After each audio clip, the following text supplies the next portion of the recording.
Hello everyone, welcome to this channel updates today. Here we're going to be telling you the news that you missed during the day while you were at work or while you were busy running your business. So right now you are settled and you want to know what's going on or what actually happened today. So that is why we're here for you. And we are starting from Nigeria. Today, President Bola Tinubu had a meeting with all the 36 state governors under the auspices of the Nigerian Governors Forum at the Council Chamber of the Aso Rock, Abuja.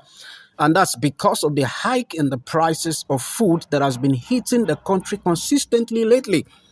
And the governors met with the president, and a lot of people have been complaining in so many states about a hike in price. So you're going to see the details on the Punch newspaper or Punch site. Go and read.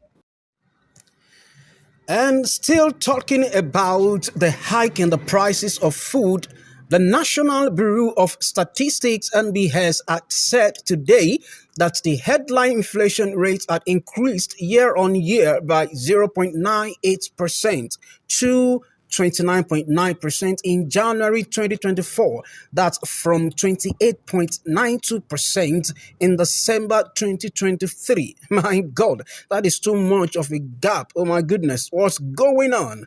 Well, you will get the details on Vanguard site. Go and read for yourself. And still in Nigeria, before we move on, let's give you an update on insecurity's palaver.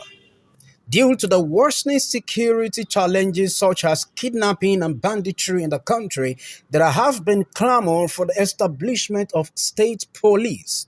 So, the federal government and the state government are working on making this happen. Yeah, they had a meeting today. You will find the details on Channels TV site. Go and read for yourself. And still on the insecurity issues in Nigeria, the president of the Nigerian Bar Association, NBA, Yakubu Makiao, had said Nigerians have lost confidence in the federal government's ability to take the nation's security challenges, maintaining that something radical must be done to address the situation. Please mark the word radical. It's important. How radical can it be? We don't know yet. Well, details is in Channels TV site. Go to their site and read details for yourself. And now, let's take you to the United States of America and bring you one or two news. Today in America, there was a shooting at 700 Water Street in Denver, directly outside of the aquarium in the Jefferson Park neighborhood. The police found out that one victim was critically injured. That's a sad one right there. If you want the details, go to the denvergazette.com. You will find the full news right there. Go and read for yourself.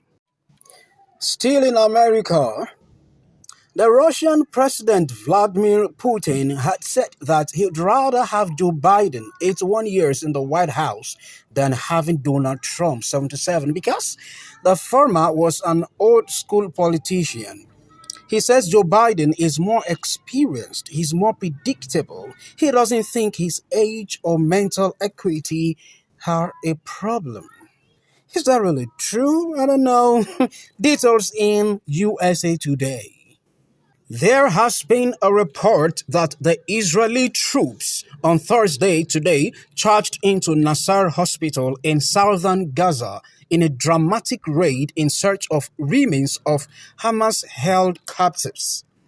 Gaza's health ministry spokesperson, Al-Qidra, described it as a massive incursion, including gunfire that left many people wounded in the hospital.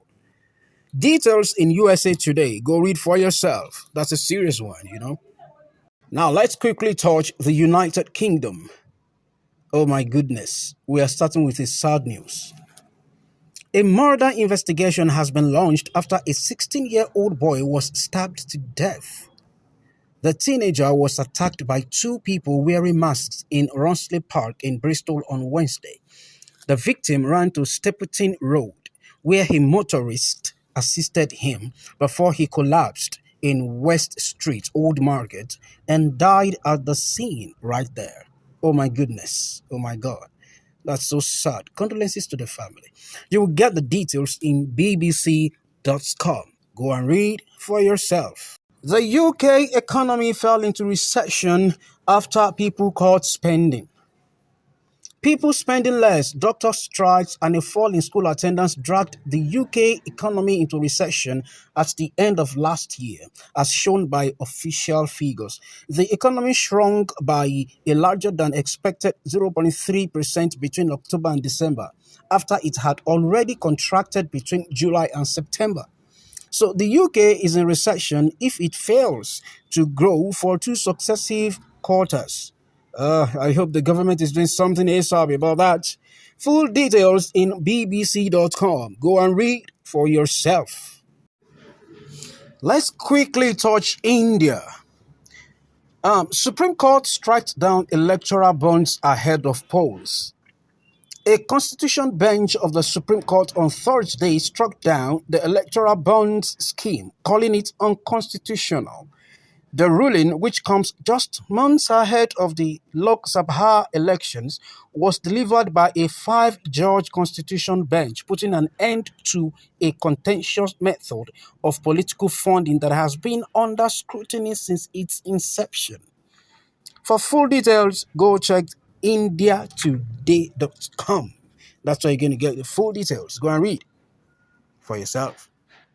Still in India, in Manupur's Churadampur, a mob tried to attack the superintendent of police office on Thursday after a head constable from the district police was suspended due to a video allegedly showing him with armed individuals. Officials said the miscreants were throwing stones at the police station. Full details in indiatoday.com. That's a serious one, you know. In India again, man fed himself as lunch to lions in a zoo. A man who jumped into a lion enclosure at Tirupati Zoo, possibly to click a selfie with a big cat, ended up being mauled to death on Thursday afternoon. Authorities at the Sri Venkateswara Zoological Park said the man, identified as 38-year-old Prahlad Gujar from Alwar in Rajasthan, had entered the enclosure after getting into an unauthorized section that was not open to the public. He had reportedly ignored a caretaker's warnings to back off, climbed a fence that is over 25 feet tall, and jumped into the enclosure. That was a terrible one, guys. How could you feed yourself to lions? All because you want to take a selfie? 38 years old. That's foolishness. Sorry. The full details is in ndtv.com. Go and read for yourself. This is a sad one coming from India again. Indian family found dead at their $2 million house in the US. No. This is a bad one. The India-American couple, Anand and Alice, were found dead with gunshot wounds inside a bathroom. The twin children that they had, too, were discovered dead in the bedroom, with the cause of their death still under investigation, not known yet. That's a very terrible one. The full details is in ndtv.com as well. Go and read for yourself. Let's quickly hit China with this. Brazil's sustainability rules should not make cars more expensive, Volkswagen says. Brazil's new incentive program to promote investment in sustainability by the country's auto sector needs to avoid making vehicles more expensive. That was said by Ciro Possebon, the Volkswagen head of Brazil. That's very important. You will see the full details in Reuters.com. Go read for yourself. And finally, for today, fire rockets hit Israel in retaliation for deadly strikes. Hezbollah has launched a retaliatory attack over the border into Israel after IDF strikes killed 10 people in the south of Lebanon yesterday. The Israeli military claims one of those killed was the commander of Hezbollah's Radwan forces. Details on the Sky News. Go read for yourself. That's it, guys, for today. For more daily updates, subscribe to this YouTube channel. Thank you.